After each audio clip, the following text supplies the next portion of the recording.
have a lesson on this waltz by Carulli. This comes from my Easy Classical Guitar Volume 1, and I've been updating these video lessons, and you can watch the video lesson for free and pick up all the tips. You might even have this piece in another book that you already have. But if you feel like picking up my book, there's a link for that under the video. So this piece is mainly composed of arpeggios, but inside those arpeggios there's a little melody. So it's a little bit more complex than just like a little arpeggio etude or something like that.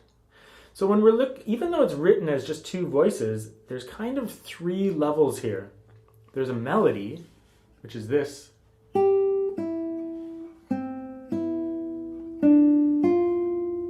It's those uppermost notes.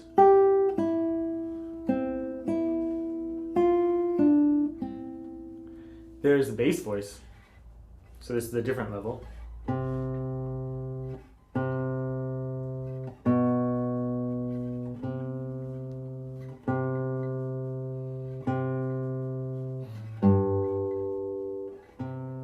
And then there's an accompaniment voice in between the melody and the bass, which is just the open G. 1, 2, 3, 1, 2, 3. So your hierarchy in this is, of course, the melody should come out the most. So this should come out the most.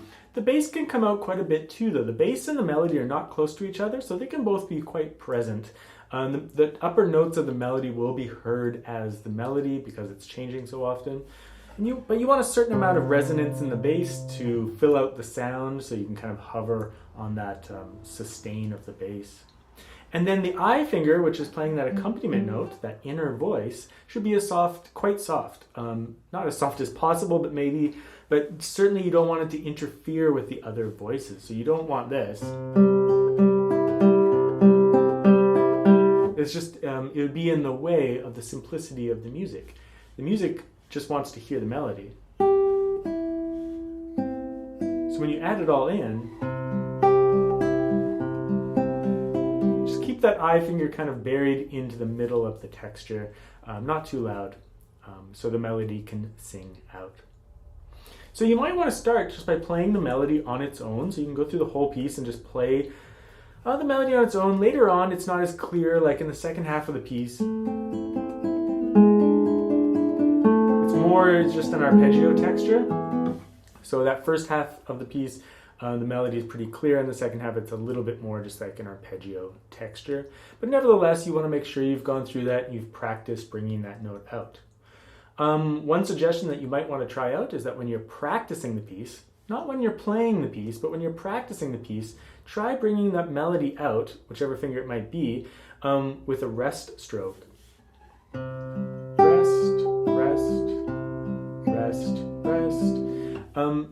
If you practice that way, you might find that when you switch back to all free stroke, that your muscle memory remembers having like a deeper follow through on those notes, and making them come out a little bit more. In terms of the right hand fingering, it's pretty straightforward. It's pretty much just like one finger per string. The bass is covered by the thumb, and the third string is covered by the I finger. The second string is covered by the M finger, and the top string with the A finger. It's okay if you sometimes break that rule a little bit, as long as you're alternating fingers the whole time. And on the second half of the piece, I switch to the third string with the thumb because that's a bass voice. So besides that, let's just do a quick walkthrough. I'll mention a couple of things in the piece. All very familiar chords, C's and G7s. Just keep bringing that melody out and burying the I finger. You can play these chords as solid, or you can play them strummed, or rolled, I should say, not strummed, but rolled. It's up to you. It's at the very end of the phrase, so that it's not a huge concern. It's quite nice solid, though. If you want to observe those rests, it's a nice way to pick up to the next section.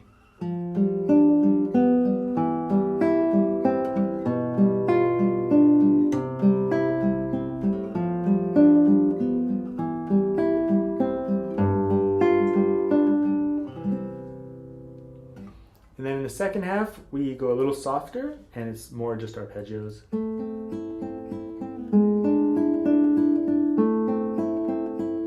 If you don't like the switch between the first finger on C going to the G sharp there, feel free to slide the second finger down.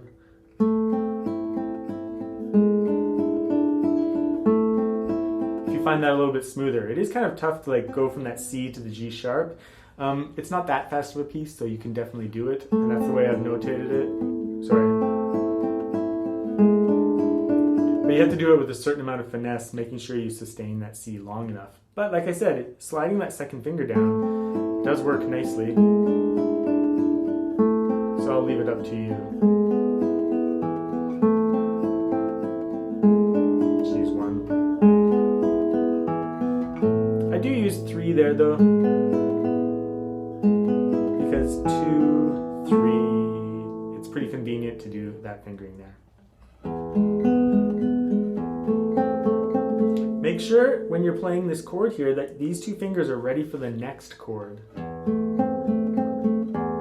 That way they can just drop into place. If your hand is like this, then you're gonna have to like reach out for it and you'll lunge for those notes. You know, and it'll be awkward and difficult. So just make sure that you have your knuckle pulled around like this so that those 2 fingers can just drop into the frets without any kind of stretching out of the finger or anything like that. Just bring that knuckle in and that'll force curvature, and you should just be able to place them very easily. See how my hand position doesn't need to change when I play that chord? So just be careful of that. In terms of right hand fingering at the end, you might want to try like P, I, M, and then finish with A on the top. Or you could do P, M, A, and finish with I, as long as you're alternating what fingers you're using. That's about it. It's a pretty straightforward piece in that regard. Although the time signature is 3/4, I'm really just trying to feel it in 1 beat per bar, just feeling that first beat nice and clearly. So I'll be doing more videos in preparation for the release of Volume 2.